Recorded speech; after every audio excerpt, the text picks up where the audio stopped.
What's up, everyone? It's Rey-Jay back with another video. And this one wants to give you guys a very important warning about the markets and talk about a big test that's coming out for next week. The next week is going to be very important for the equities market. I'm going to talk about why that is, not to mention some data that came out. Let me just mention that I'm not a financial planner. Take nothing I say as financial advice. And also, if you guys can, please smash the like button. It not only benefits me, but the entire community as a whole. So SPY is on a downtrend right here on the weekly time frame. We do have some key support at 528. That's where SPY tried to hold up. If we lose 528 or close below that, especially on the weekly basis, there's going to be a much bigger rug pull coming to SPY, and I'll talk more about that later on. But if we try to reclaim 536, this could try to bounce. So I'm going to be watching that very, very important range. The market has seen a lot of volatility, a lot of downside because of this data that came out. The unemployment rate was at 4.3%. It came out for that much for the month of July when the data was released. That's above the consensus and forecast of 4.1%. Non-farm payrolls, governmental payrolls, manufacturing payrolls, excuse me, everything is below expectations essentially. So that's actually showing a lot of weakness right now, even non-farm payrolls. So we're seeing weakness in payrolls and we're seeing an increase in unemployment. This is showing a contraction in the labor market, which has also led to the real-time SAM rule recession indicator to go off. This is an indicator that's showing us that we are entering recessionary territory and the market is shifting. Now, this doesn't guarantee it. You can't just determine a recession based off one metric, but a lot of things are pointing in that direction as we're seeing manufacturing numbers that were very weak yesterday. That was bearish for the markets. The data that came out today was bearish with unemployment numbers, and then other indicators are still showing that. So, yes, the economy is weakening. That's something we can't deny. And Jerome Powell had a very, very different point of view when he was speaking, but now things are shifting. So the Dow is down about 600 points. The Nasdaq is entering correction territory. And we're seeing a lot of shifts in the markets. One other factor that's affecting us would be the geopolitical situation. This is also very, very important. The US is getting involved, and this involves Israel, Iran, and many other parties. I'm not going to give you guys the full story, the full history. That's not my job. I don't want to spend 1 hour talking about that. I just want to say that this situation is very tense. If something happens, if the violence escalates again, from this point on, this could have a very, very big effect on the markets. It could even cause some downside. So you want to be very careful. This is very important. This is part of why the market dipped, and there's all these different factors at play. I also want to mention that as far as the market goes, the fear and greed index is currently at fear. Fear is making up the majority of sentiment right now. We're getting very close to extreme fear.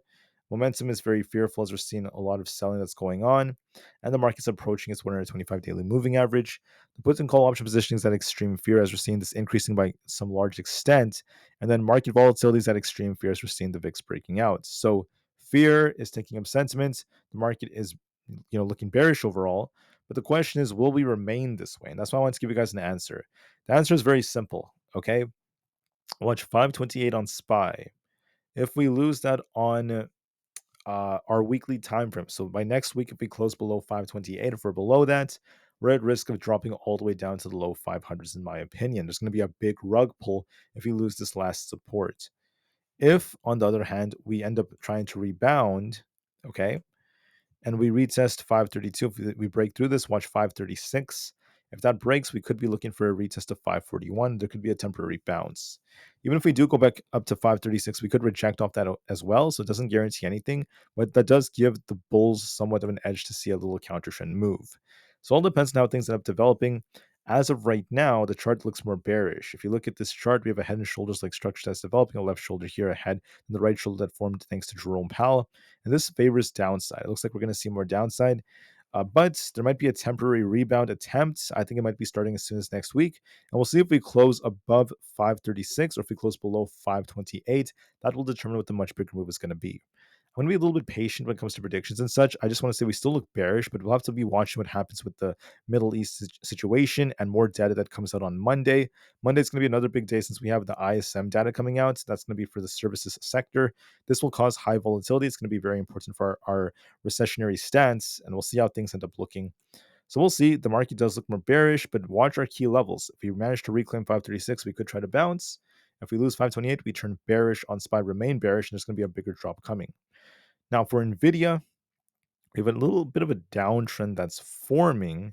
We want to see if this thing can try to reclaim this 112 area. If we fail to do so, I'm looking at 100 as support, not to mention 104. Watch 104, then 100. We're kind of stuck right now, kind of getting this rejection. This could start dipping a little bit lower, so just be very, very mindful of this. Be very careful, and there is a risk of us dipping even more from here. So just be careful when looking at this. There's a downtrend on Nvidia, but for confirmation of the downside, we want to be looking at a loss of 100. So we'll see if that ends up being the case. Nvidia is still looking a little bit more bearish to me, though, so just be careful. Bitcoin is rejecting. We got a nice bearish divergence. It's still dipping as I speak. We're barely at 61,000. We're going to be looking to see how we end up reacting to about 60,000. That's going to be our key support. So give it some time. For Tesla, we closed, unfortunately, below our 200 EMA at 215. If we reclaim 215, we could bounce. If not, we could continue to dip. We're going to be looking to see how Tesla ends up reacting. If we continue to fall, I think 200 is going to be our next critical support, 198 to 200. If we lose that area, Tesla's going to see even more downside. If not, we could try to rebound. So going into Monday, it depends on the news and such, but we still look bearish. Tesla just straight up just fell. There was no sign of a bounce yet. So we'll see what kind of reaction we get to the low 200s, if we could get a bounce or not. We'll see if 200 holds us, but as of right now, the chart is looking more bearish. QQQ is also looking bearish. We broke structure. We actually lost our low, and we just fell. We actually continued to fall, not just into close, but also during the afterwards. We're still falling. So it's looking bearish. There's no sign of a bounce yet. This looks like a slant to head and shoulders as well. I think our key support is at 444.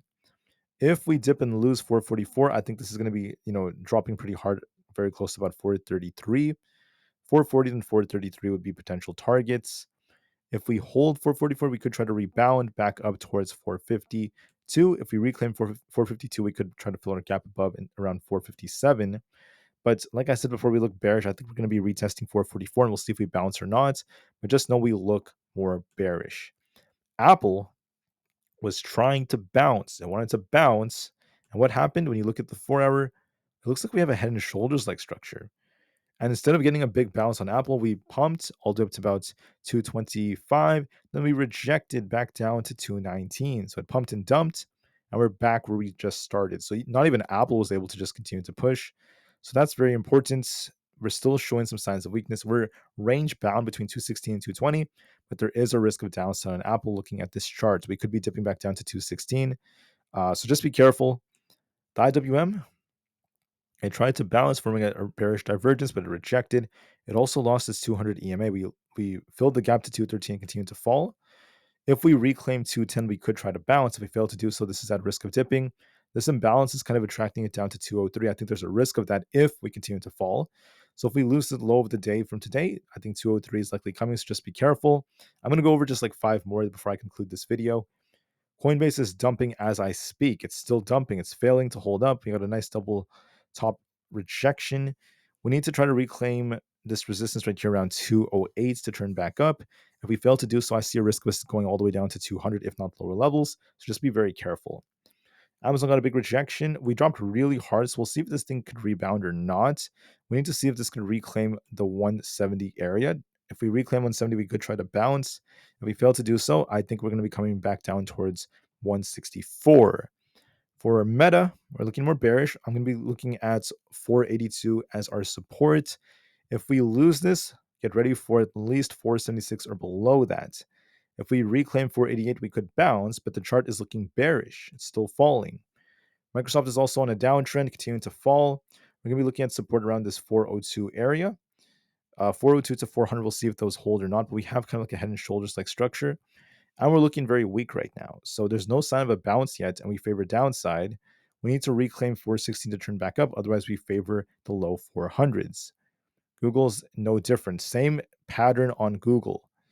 Okay, we need to reclaim 171 to turn back up. If we fail to do so, this might consolidate. I'm seeing buyers defending 166 to 168, so it might consolidate a bit. But if we lose 166, we're going to be seeing a rug pull all the way down towards the lower 160s. So be careful, guys. There's a downtrend on Google. We look bearish. So the market is bearish overall. It's overall favoring the bears. Now, this may also depend on what kind of news we get over the weekend involving the Middle East situation, and also what kind of catalyst numbers we get for Monday. If we break back up, we have to reclaim certain numbers to, see a little rebound for Tesla, SPY, and the others. I called out what levels to watch for, but at the time I'm speaking, the market is continuing to fall. Even SPY is dipping in the after hours. Tesla's dipping. The QQQ is dipping. There's no sign of a bounce just yet. When I look at the charts right now, there's a bullish divergence forming on SPY, but there's no sign of the bounce yet. So we just have to wait and see how things go. With that being said, thank you all so much for listening. I'm going to keep this video nice, short, sweet, and simple. I'll be back tomorrow for another update. I'll make a very, very short video and just give you guys a quick analysis. And besides that, that's pretty much it for now. I'm going to make this video quick for Friday. Enjoy the weekend, guys, and I'll see you guys in the next one. Thank you, and peace out.